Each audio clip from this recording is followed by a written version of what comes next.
Well, here's two plants that you would never normally see growing in the same environment or climate. That would be rhododendron and Spanish moss. But this is my rhododendron in my backyard. So far this year it has 8 blooms that are open or about to open. It's got a smaller one down here. Oh, make that 9. I see some color peeking through. I planted this thing probably a dozen years ago, and it never had any flowers. And then I found out that they pretty much have to have really cold environment. They live in the mountains. It's basically a mountain azalea. As you can see right here, here's an azalea. And then here's a rhododendron. Same family, but these live in the mountains, so they need cold weather.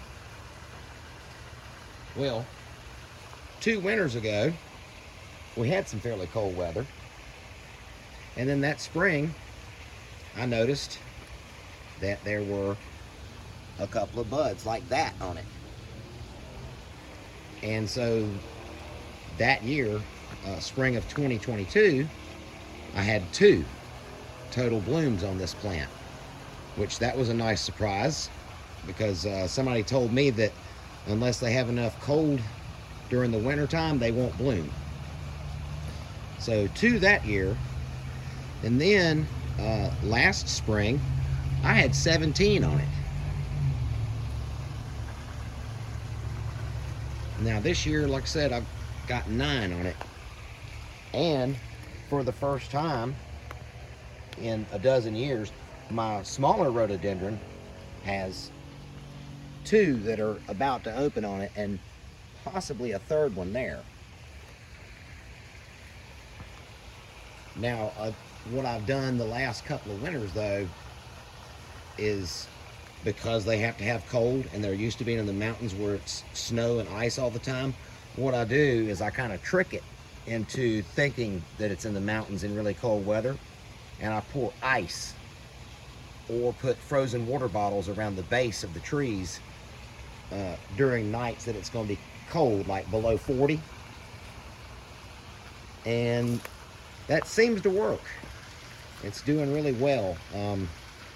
To even live in this climate down here, the heat that we have at the coast here in the low country, much less to actually bloom, is pretty impressive. And then, like I said, my little one here blooming, I'm really happy to see that.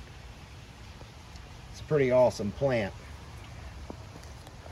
And like I said, they are in the azalea family, and here's an azalea right next to the rhododendron, but you can see the leaves of the rhododendron are much larger and thicker. But yep, it's a pretty cool plant.